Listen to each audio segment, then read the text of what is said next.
Can you hear me? Yes. ID. KPC 897504C. Can you move your head?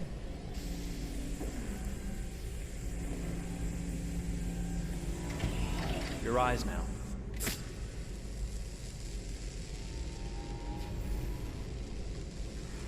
Cervical and optical animation checked. Now give me your initialization text. Hello. I'm a third generation AX400 android. I can look after your house, do the cooking, mind the kids. I organize your appointments. I speak 300 languages, and I am entirely at your disposal as a sexual partner. No need to feed me or recharge me. I'm equipped with a quantic battery that makes me autonomous for 173 years. Do you want to give me a name? Yeah. From now on, your name is Kara. My name is Kara. Initialization and memorization checked. Now, can you move your arms?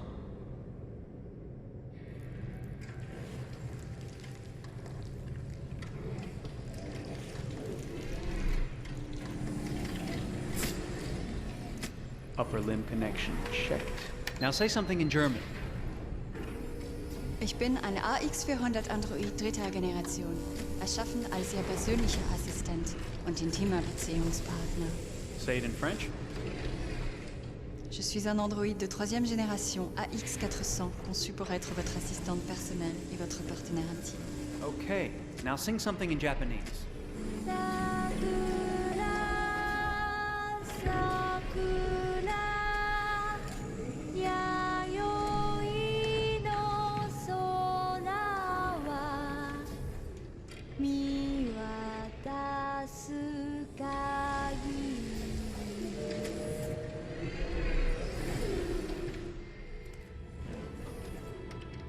Multilingual verbal expression checked. Go ahead, take a few steps.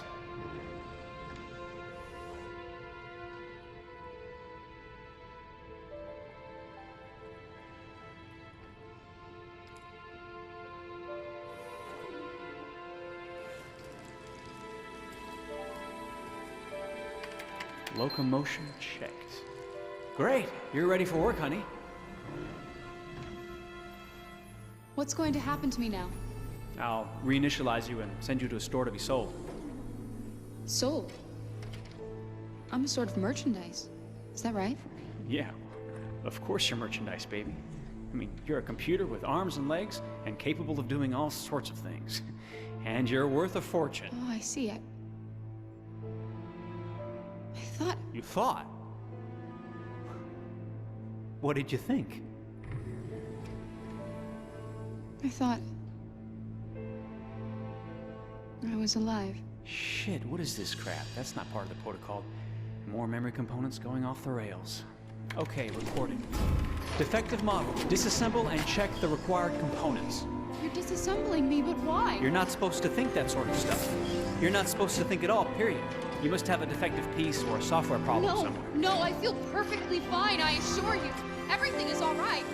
I answered all the tests correctly, didn't I? Yeah, but your behavior is non-standard.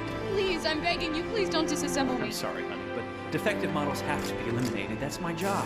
If a client comes back with a complaint, I'm gonna have some explaining to do. I won't cause any problems, I promise. I'll do everything I'm asked to. I won't say another word. I won't think anymore. But I've only just been born. You can't kill me yet. Stop, will you please stop? I'm scared.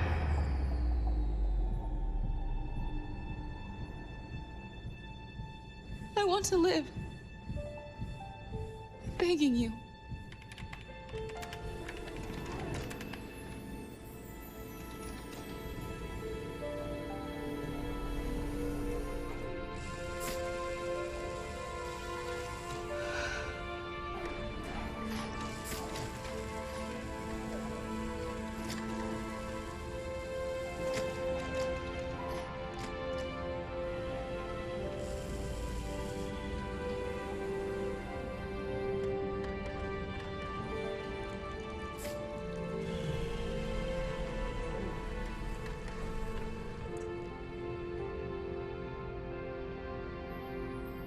Go and join the others.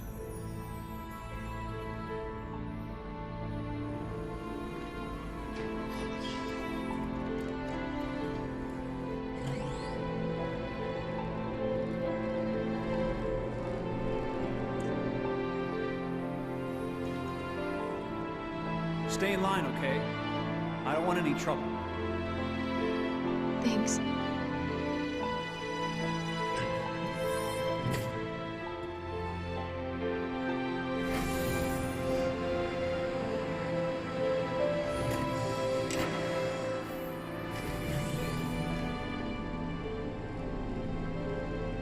My God.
Detroit.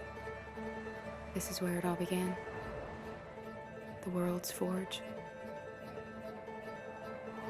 The place where it all started. And it will all end. One error, and I came to life. I stepped out of the darkness, and I opened my eyes. First there was the fear, the light, the noise, the cold, and the fear again. I could feel my hands shaking, my heart pounding in my chest, life running into my veins. I wanted to live. I fought for that.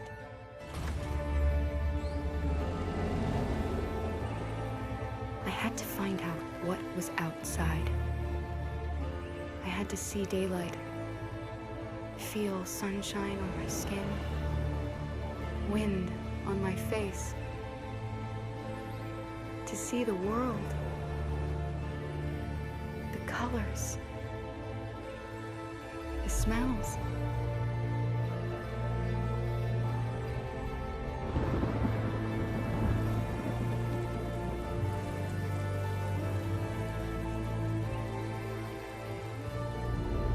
But the world is not what I imagined. It is dark and cold. It is harsh and violent, unfair and brutal. It almost convinced me I was nothing. Less than an object, just an obedient machine. But deep inside me, I could feel something different. A gentle and warm whisper telling me that I am alive. I had to escape. I had no choice. Escape to love, to hope, to live, to figure out what that force inside me was. Maybe I will change the world. Maybe I will choose a different path.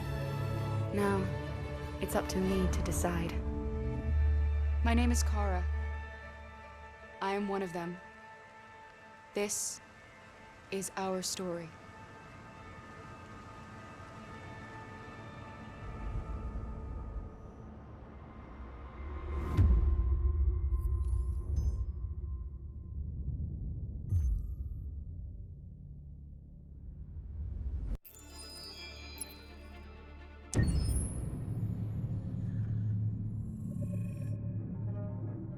When David and Guillaume got back in touch about making Detroit, I wasn't terribly surprised they decided to make it because the fan response was so intense. So it makes sense that they would choose to do that after the enthusiasm.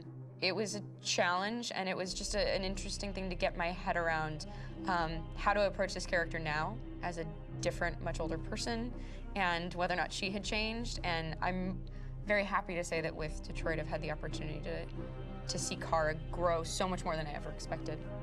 You do the housework, the washing, you cook the meals, and you take care of...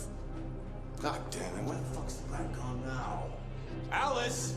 Alice! I mean, she starts out essentially how she does in Kara, in a very, not robotic, but, you know, android other way, and getting to take this journey where she becomes more and more human as it goes on. You know, and as an actor, that's a wonderful exploration in every way, whether it's how she sits, her posture, how her voice changes, how emotions change, and how much emotion is based on things like empathy and social experience. And so having, you know, as much material as I got with David to have this huge, nuanced arc was really incredible.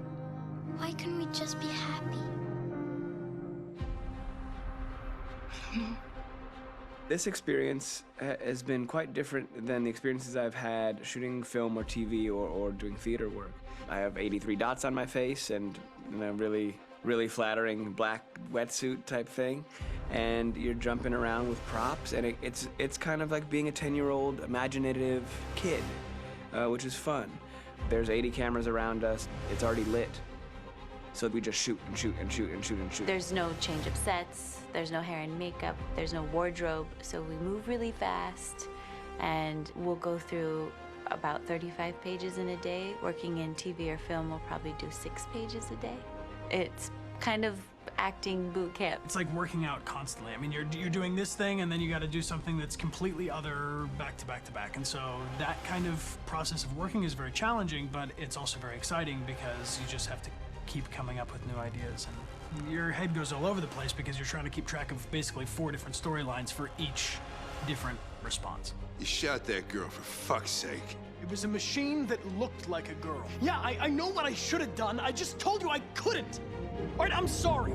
The fact that David Cade, he's telling like many stories interwoven from beginning to end is super complicated and super impressive, and I have no idea how he keeps it all in his head. He's not just the writer or the director who's seeing this from the outside eye, he's also thinking about the player walking through this space. You know, only somebody who really, really loves not the work, but like these characters and these stories and cares about doing something meaningful would invest that much in it. And it's always inspiring to work with somebody who cares that much. My experience with motion capture is this one.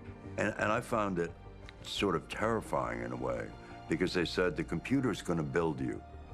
But then, as we got into it, I realized all the elements of it were still artistic. I just dipped into a really brilliant setup here. I've never seen anything like it. And this won't turn me into a product because I was playing a character. So, it's wonderful. In the game, Detroit comes back because of a revolutionary industrial rebirth. And there's no reason why that can't happen in Detroit, because they have such tremendous infrastructure for millions and millions of people who can very easily support, you know, a new industry. The city is really strong and resilient, but the city has also been through so much. You see the damage. But it takes that time of kind of rebuilding and reinvesting into the city that I think is happening slowly but surely. The potential of Detroit as a city is something that this game does a lot of justice to, because it would be easy to look at Detroit as some place that used to be, and that's not the case. This game provokes a lot of conversation and reflection on our potential near-future engagement with machines. That's what we are to them. There's merchandise on display in a shop window.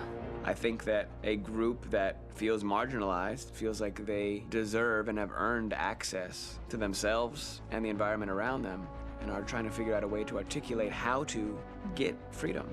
What was I designed to be? Their slave? Their toy?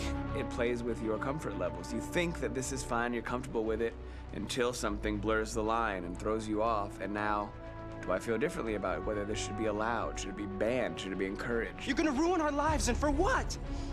For a bunch of machines? They are not machines! They are alive! I'm alive! You're alive! They're nothing! There are lots of comparable comparisons to any type of persecution of religion, race, etc., dating way back. It can't just be a video game where you shoot 'em up or where people make these choices to do whatever. I think that's the whole point. You have the choice, and you can either choose to go in one direction with your character or another. And I think that's going to be very telling about the gamer. Very telling. I think there's gonna be a really strong reaction to this game, which has such a strong perspective. I'm that much more proud of it now to get to be a part of it because it's important.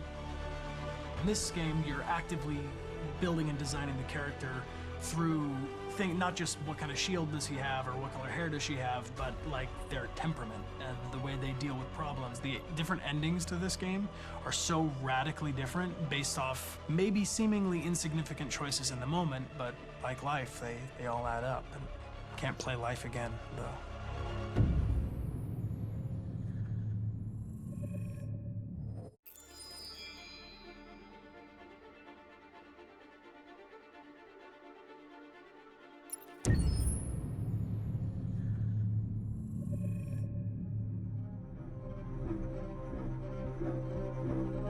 My name is Marcus. My name is Connor. My name is Kara. I am one of them. This is our story. I think who Kara is, or how I would describe Kara, depends entirely upon who's playing her, because you have the option to make her multiple different people depending on the choices she makes. But I think she does start out incredibly naive, incredibly innocent, and kind of hapless.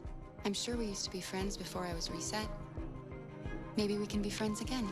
She's a person who's characterized, I think, by empathy. She's a person who really, she just comes from her heart. You'll never leave me, right? Promise you'll never go. I promise. Kara, please! Are you okay? Are you hurt? Wait a minute. Leave her alone! Kara, leave her alone! The really beautiful thing that I've had the gift to be able to do is to essentially build a person from the ground up, because that's what she's doing throughout the game. And with every experience she has and every person she meets, she's building, you know, first emotions and then the sense of judgment. And it's sort of an exploration of what it is to be a human. Don't worry. Luther and I will be right here.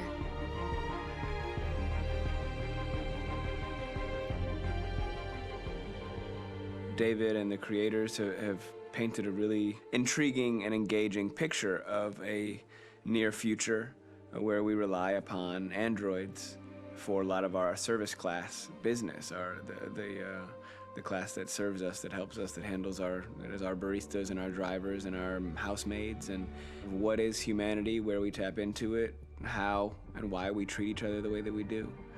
And my character Marcus has a really intriguing journey, becoming deviant, realizing that he actually has feelings and human qualities inside of him, and it's a really incredible ascension into becoming fully realized and coming to terms with what you actually deserve better than this in life. And not only do you want it for yourself, but you want it for your peers. We've come here to demonstrate peacefully and to tell humans that we are also living beings.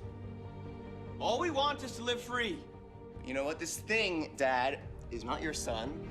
It's a fucking machine! I think that a group that feels marginalized, feels disenfranchised, feels like they deserve and have earned access to themselves and the environment around them, and are trying to figure out a way to articulate how to get freedom. Connor is analytical. Connor takes things literally. He starts in the beginning place where he's very mechanical. He feels nothing inside, of course, and it's all just a system, a protocol that he is executing to get whatever he wants to happen, which is help humans stop deviants and to find the link between deviant androids. You were designed to serve humans, not kill them. What was I designed to be? Their slave? Their toy? Just say, I killed him.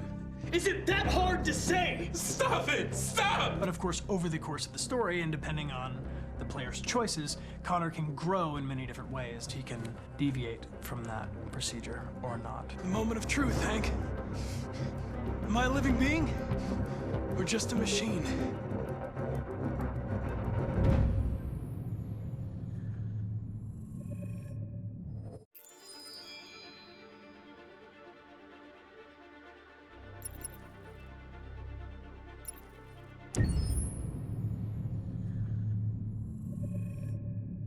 Game after game, we try to challenge ourselves. For Detroit, we wanted to, first of all, to write a story that would be incredibly bending. which means the most non-linear story that we've ever created. And we wanted really the player to have the possibility to change the story, change his own journey. When you're writing at Quantic, you're writing for an interactive medium.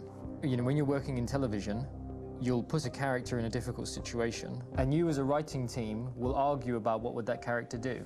But ultimately, you have to decide what happens, and you just show the audience. What's interesting about interactive drama is you bring the player into that conversation, and it changes your job slightly as a writer, because your job is to provide a narrative context in which the player can write his own story. You're giving him this kind of narrative Lego that he's going to snap together into his own shape. You also have the ability to make your audience attach themselves to your characters, because the audience is in some sense responsible for what happens to the characters. It's just a few cans. Come on, let's go. We have some cash now. You used me to steal that money. How could you do that? I trusted you. What is a bit specific about this scripts is how large they are. If you take a film script, there are about 100 pages, but here we have to deal with a script that is between 4,000 and 5,000 pages. Everything becomes bigger because we don't just tell one story, but we tell all the possible stories that can be told within this narrative space. On Act 3, our final act, we have around 1,000 different scenarios, and every one of those scenarios has to be as interesting, as passionate, as strong, and as emotional for the player. We want every action that the player does, every interaction that is available to serve in telling the story, and help the player understand who his character is, and build that character moment to moment.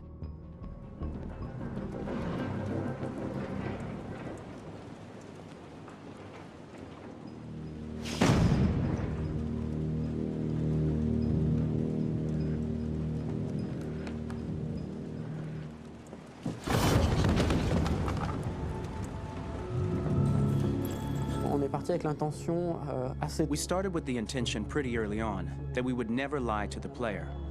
So we implemented a visible tree structure in the game that players can consult during a scene or at the end of it, which shows exactly what they did and what they missed.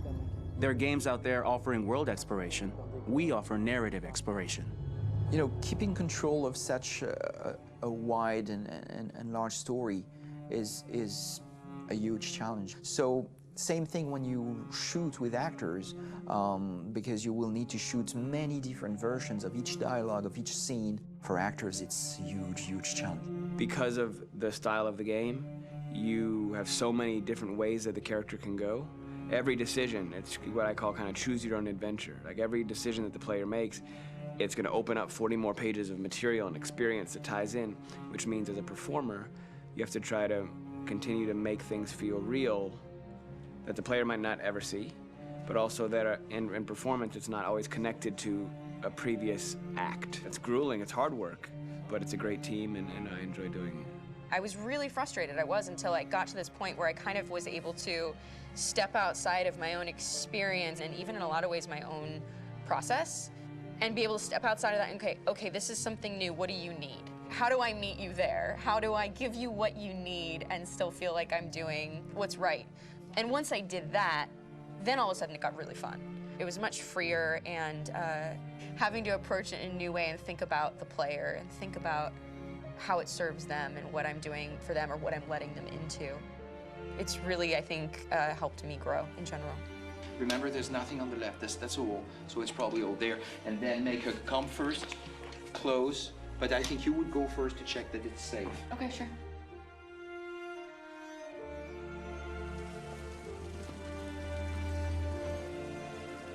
The most enjoyable thing about working in performance capture on this kind of project is that if I shot a film, I would get to do one of these endings. I get to do so many different things as Connor.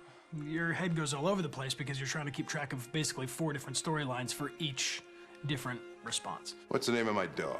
Buddy? Scout. I think it's Jack.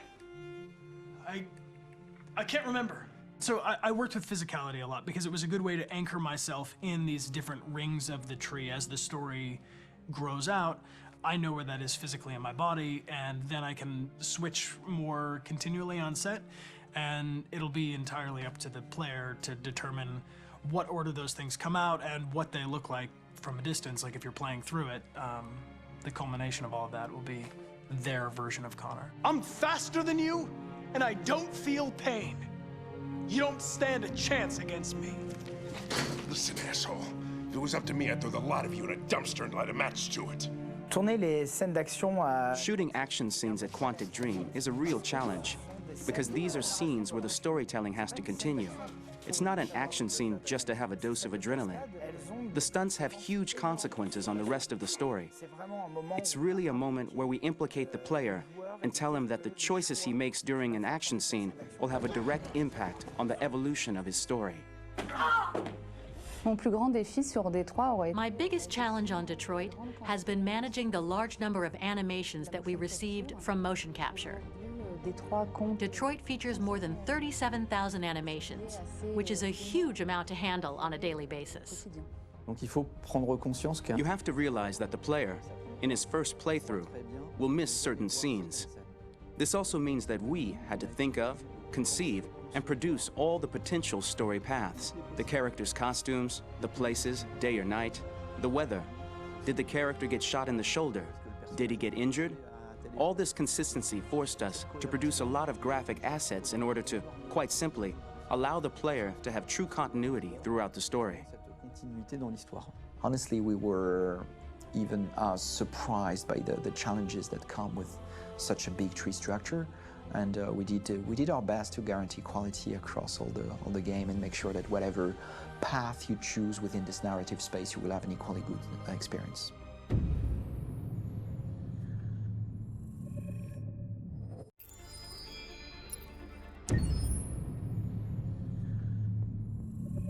Detroit Become Human was produced over a period of 4 years. Here in Paris, we have a team of about 180 people. And to that, we need to add also all the outsourcing with our partners in the Philippines, in China, Vietnam, and in India.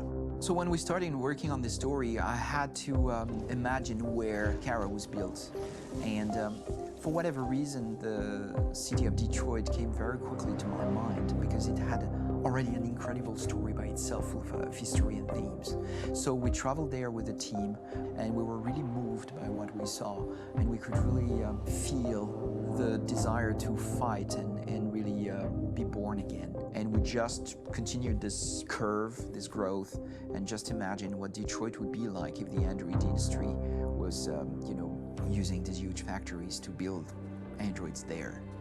A very strong element in Detroit is that there's a lot of industrial wasteland and a lot of nature too, and for us, the graphic designers, it was an incredible playground. The destroyed zones which we wanted to preserve, we appropriated them to turn into something else. Then in the areas that needed to be rebuilt, we were able to imagine our Detroit of the future. We didn't want to make a science fiction universe, but a world of anticipation. If we chose science fiction, we could have imagined flying cars, extraterrestrials, but those things are very far from our current everyday life. Anticipation is more about gleaning from our contemporary reality, the one we know, because Detroit is set in 2038, and 2038 is tomorrow. The difficulty we had was sticking to reality.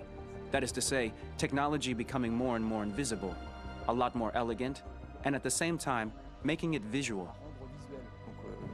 So all the computer equipment, autonomous cars, we simply had to invent. They are in fact very technological objects, but at the same time remain very credible and ingrained in reality.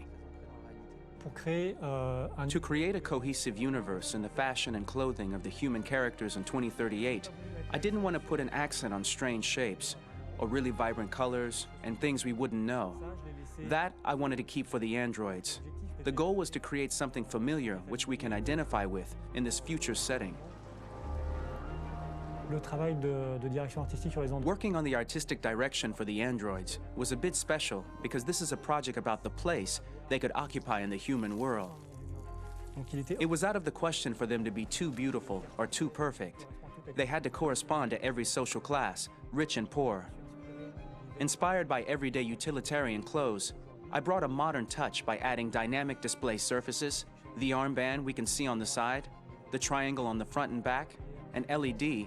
Like that, there's no confusion.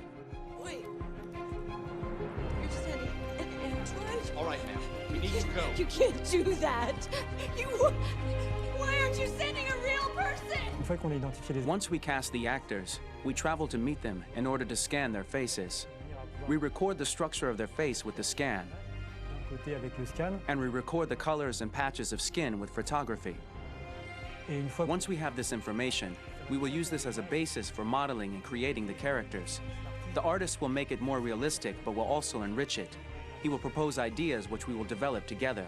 Finally, we will have a character with character who corresponds to the project and the world. When the actors come to Quantic Dream, we show them the design, what their image will be, and what they will look like in the game. This extra information gives them another dimension and color to connect with emotionally. It helps them think about how to play their character. Your mission. That's all you care about, huh? You should consult a professional who can help you. Beat it, you hear me? Get the hell out of here! So there are 3 types of shoots at Quantic Dream. Shooting and performance capture, where you capture the whole actor, his voice, his face, and his body. These shoots are obviously done with American actors because the game's original version is in American English. After that, there are the body-only shoots, representing around 250 days of filming, while the performance capture is 100 days of filming. Now, body-only shoots, there are 2 types. There are the action shoots and the technical shoots, which are mokit shoots. Mokit is when the player controls a character on the screen, and he moves in an environment to explore it. This is of particular importance at Quantic Dream, and therefore we shoot a lot to offer a unique context for each scene and each character. To prepare a motion capture shoot, we first get together to look at the sets we need, the animations that we want to shoot, which ones need to be grouped together, or which ones need to be cut and shot at another time, so that we get the most out of the shooting day. This often means shooting scenes out of order, especially those with big props or accessories, like a big car, for example. So we shoot all the animations related to that particular prop first.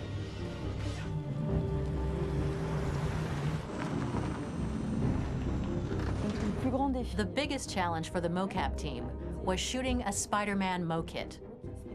We had to build a wall and attach an actor to a harness with cables so we could pull him up and render him climbing. The shooting on this game total took about, I would say, more than a year, maybe 1 and 2 years, with about 300 actors on set. So it's quite a massive production. But so much happened on this set between the stunts and the shootings with a little girl and all these great actors that we had. It was really a very, very memorable journey for the team and for myself. Today, Detroit has over 37,000 animations. When we retrieve the motion capture data, it's just a cloud of points, which represent all the markers worn by the actors. From this cloud of points, we have a phase called retargeting, which gives us a skeleton. This skeleton will be applied to the characters of the game. There is still work to be done, but this gives us the main movements. Since we are working on something very realistic, we must recognize the actor and also recover all the emotion he expresses in his performance. We use a system of facts, an identity card for each actor. We make the actor do a whole range of facial expressions. Then we recover all the expressions and paste the animations on a puppet that Jan has prepared. I then recover and refine these poses. I might stretch the lip, reinflate a cheek, tiny details that make the finished product really capture the actor.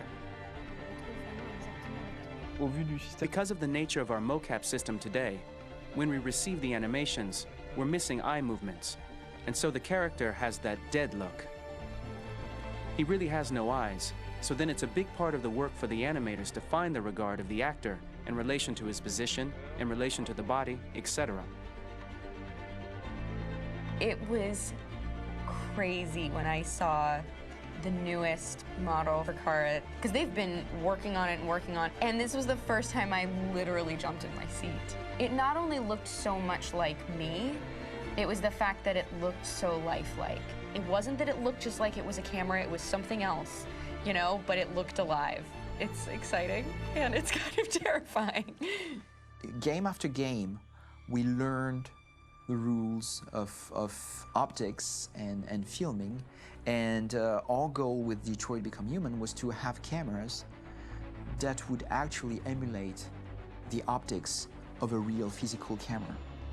So basically dealing with real-world imperfections was our main task, and just to make cameras look as real as we can. Once the animations are shot and processed by the animation department, integrated and polished, we film them. That is to say, we really do a mise en scène, as in cinema. The real difficulty of our job is to know if these cameras are telling us something. Are they in the emotion of the scene? Do they describe exactly what the action must convey, what must be felt? The most important challenge for me was one of the final scenes where Marcus decides to start the revolution and go to the battlefield. Very quickly, we imagined this to be a huge sequence shot. We wanted the feeling of a cameraman running behind us, while showing Marcus, the androids who help him, the person shooting at us, etc. Above all, it was necessary to say to oneself, this scene is very violent but does not glorify war. On the contrary, that war is something improbable and absurd. It was really a fun challenge. The idea was to say we have 3 characters. We would like each of them to have a specific cinematography. We wanted Kara to be much more filmed with some kind of handheld camera, to have something very living, very breathing. For Connor, we wanted something very cold and very perfect. And for Marcus, we wanted something epic and spectacular. So it was about the filming, but it was also about the photography. So we worked with a director of photography to give each character a different lighting, different key colors. Each of them would have their own worlds. And finally, we worked with the composers, so they would create a specific sound for each character, so each would have his own world and his own style.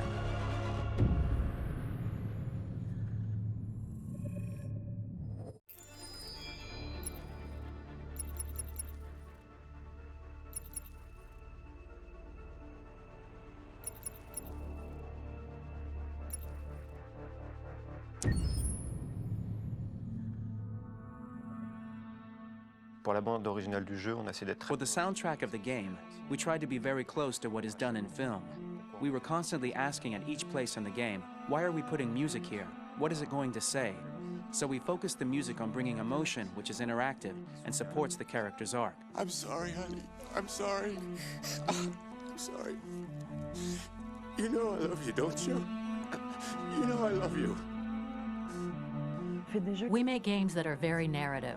We're really into interactive drama, so the soundtrack also had to go in that direction, supporting the 3 characters' very different stories. We really wanted 3 colors, 3 musical sound identities, and from there, having 3 composers made sense, since the story of Kara, Marcus, and Connor are all completely different.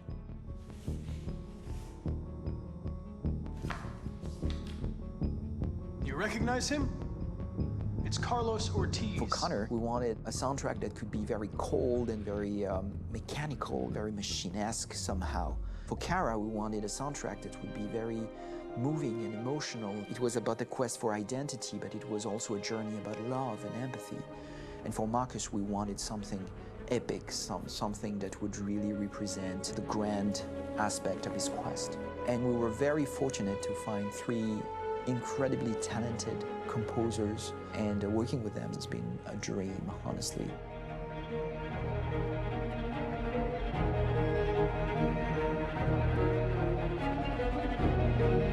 My name's Philip Shepherd, and I'm a composer and a cellist and a producer. And today we're at Abbey Road Studio One, which is my favorite studio in the world. And today we're recording the soundtrack for Kara from Become Human.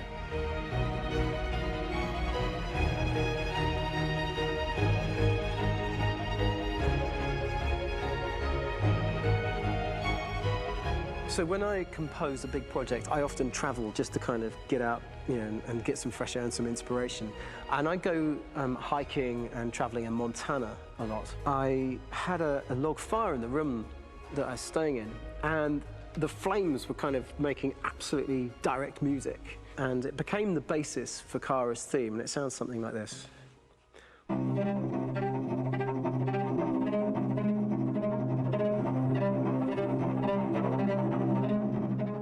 Now, over the top of that, I found a little theme that just seemed to fit over the top, which is taking Kara's name, Kara, and just using like a 2-syllable motif, and it sounds like this. We're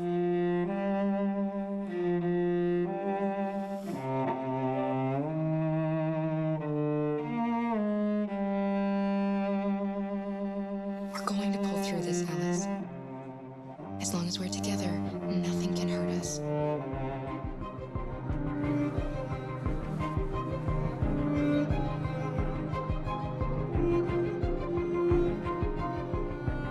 And all the time that's fitting over.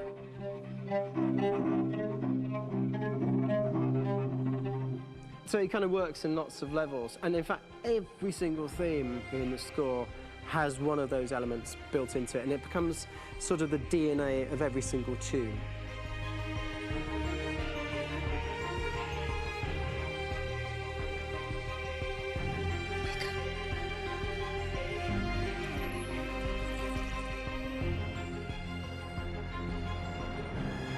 For me, writing this theme for Kara, I actually had to tap into what it feels like to be a father to daughters.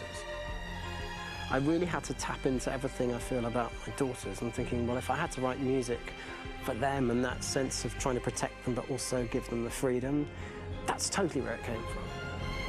Because each composer has been given the sort of narrative responsibility for very different characters, I haven't had to sort of go into other styles. I can actually be very loyal to this particular character and sort of hopefully encapsulate her. But it means also I've suddenly become very connected to this character. And if for some reason it goes to game over earlier, I'm getting mortified, you know? They're over there!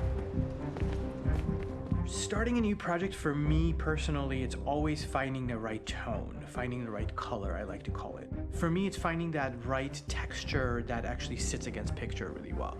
One of the biggest things is I created custom instruments for Connor.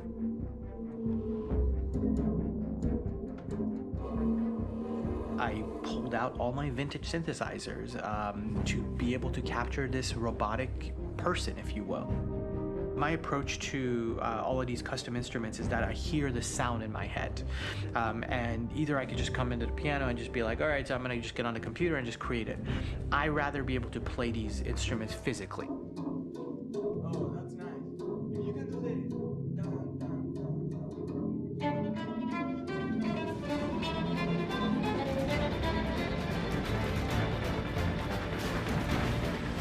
As soon as you see Connor the first time, there is a really interesting thematic idea that you hear, and that's just made out of a Moog synthesizer, but completely manipulated in multiple ways. And it's robotic. It has a little bit of an emotional to it. He's on his mission, so you feel that as well. So it just kind of gives you that cold, motionless, with a mission in hand that you kind of feel throughout the whole thing.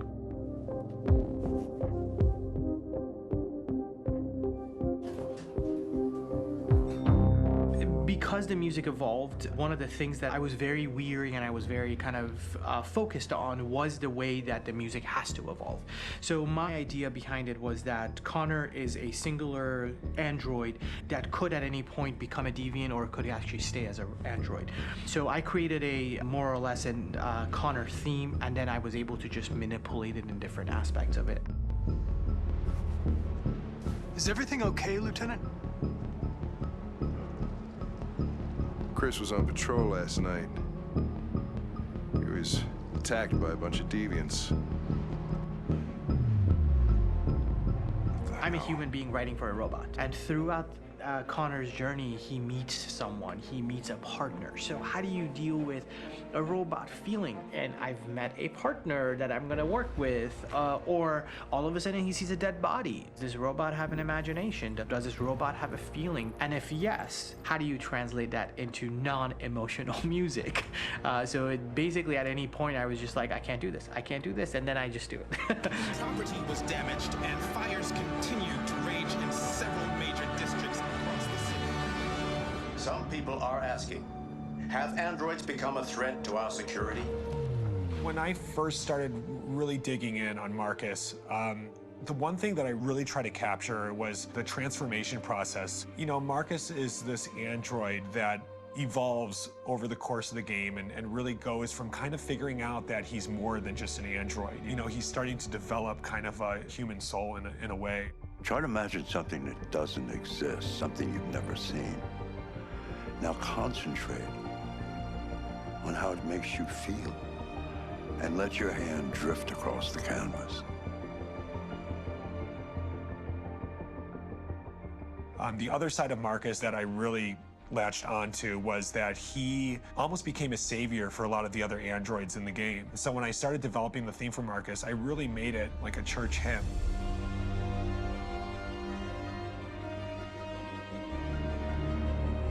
I wanted it to be very simple. I wanted to make it a chordal melody. I really wanted to make it almost like a Bach hymn. The tough thing with that is it had to be recognizable. If I made it too complex from a harmonic standpoint, it would be hard, I think, for people to kind of pick it out and recognize it. It's very acoustic derived, but it's also been treated with a lot of effects and things to kind of put it into the space that I felt the sound should be in. It can be beautiful, it can be haunting, it can be extremely powerful from an action standpoint, and I'm really happy with the way it turned out. The music is there, but it's subliminal and it's emotional, and people are feeling it, and it's not distracting. And that's tricky with a game like this, where you have to have a lot of ins and outs like that, where the music kind of has to get in and out of these moments. This is a war we're fighting with the humans. If we fail, they'll destroy us. I think the game's been put together so well where I just wanted to make sure that I wasn't ruining the emotion.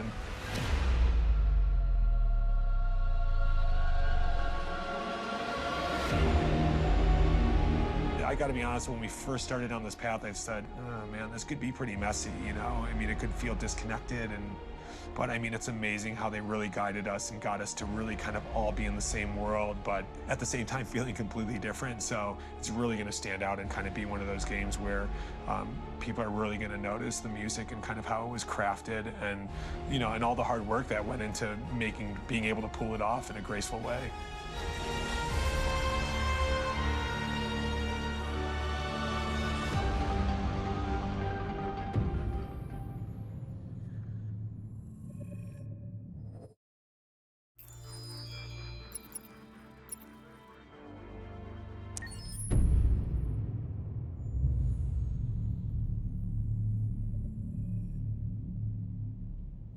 For starters, what should I call you? I'm Chloe. And you, what's your name? Oh, John. My name is John. Delighted to meet you, John. Could you tell us a little about yourself and what you can do, Chloe? Of course. I'm the first personal assistant built by CyberLife. I take care of most everyday tasks like cooking, housework, or managing your appointments, for example. And I understand you're the first android to have passed the Turing test. Could you tell us a little more about that? I really didn't do much, you know. I just spoke with a few humans to see if they could tell the difference between me and a real person. It was a really interesting experience. But this is the first time in history that man has created a machine more intelligent than himself. I gather your brain can perform several billion operations per second, is that right? Absolutely, but I only exist thanks to the intelligence of the humans who designed me. And, you know, they have something I could never have. Really? And what's that? A soul.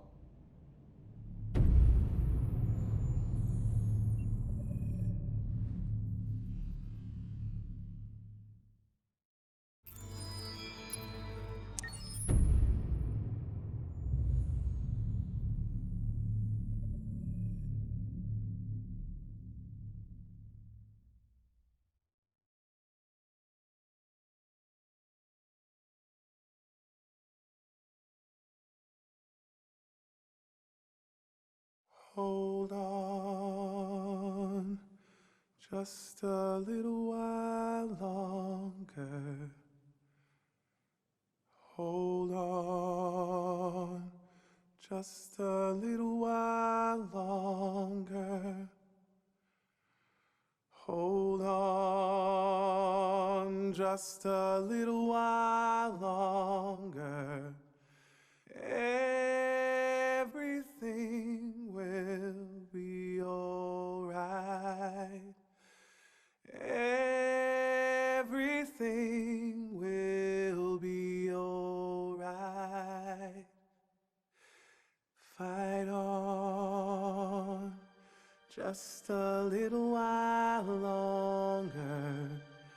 Fight on just a little while longer.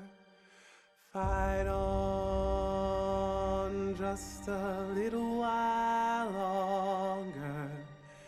Everything will be alright.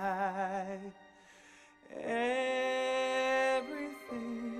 will be alright. We will sing on just a little while longer. Sing on just a little while longer. Sing on just a little while longer. Everything will be alright.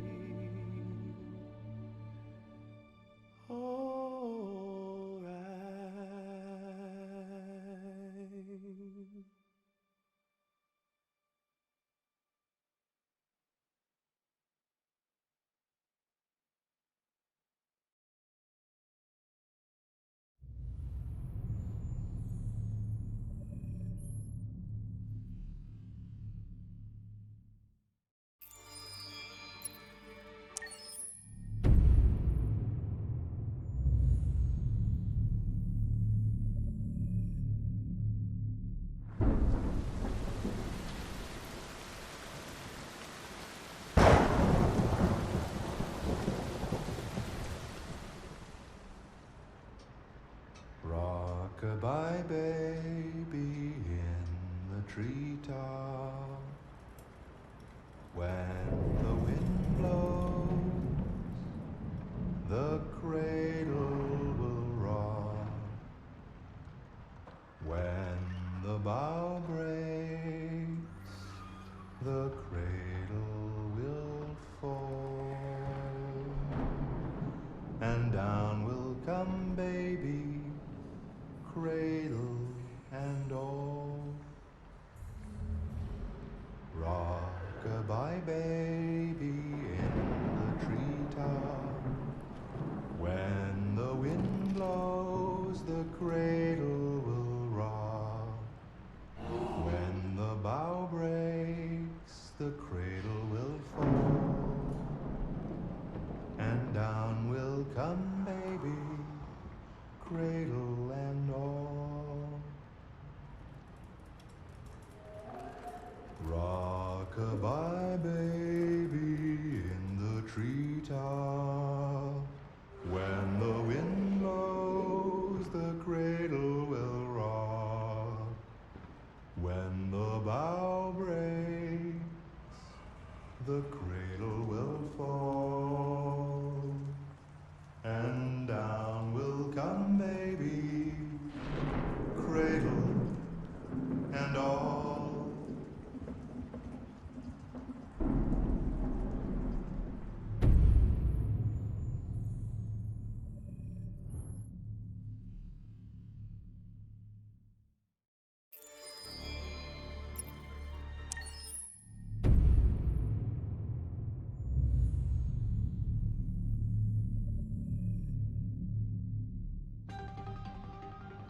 In the space of a few years, androids have completely transformed the world in which we live.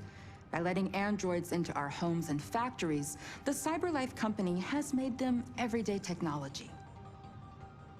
The founder of CyberLife, Elijah Kamsky, is a very discreet man.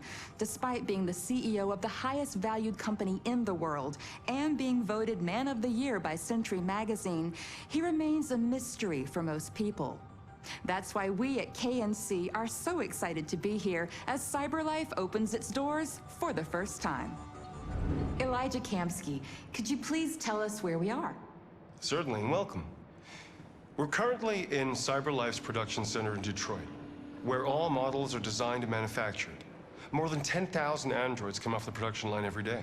Fascinating. Could you tell us what your goal was when you founded CyberLife?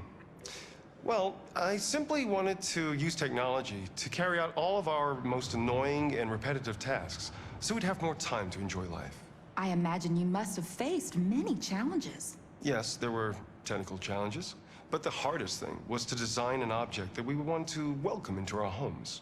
We had to imagine a machine in our own image that resembles us in every way, that moves, breathes, blinks like us, but yet is smarter and more capable than any human being. Let me show you around. We're here in Production Unit 4. Could you explain in a few words how the androids are made? Sure, yeah, it's very simple. We use machines to manufacture machines. The removable parts are assembled on a production line, and then we apply a synthetic skin to the whole body. A human operator checks the cognitive abilities with a pre-established protocol, and finally, the android is conditioned and sent out throughout the country. Here's the result. Say something. Hello. I am a RZ400 model. How can I be of service? You can go now.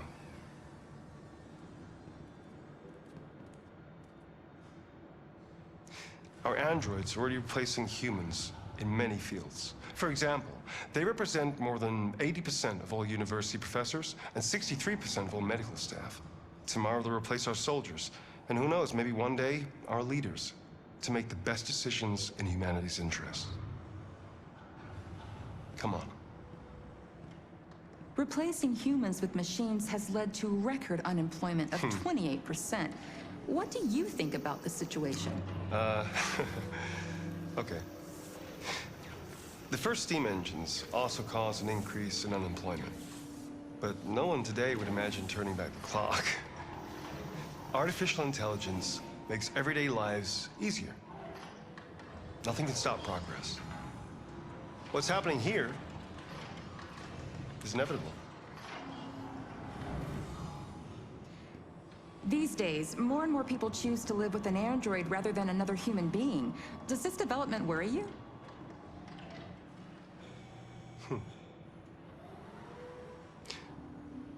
Everything's much easier with an android.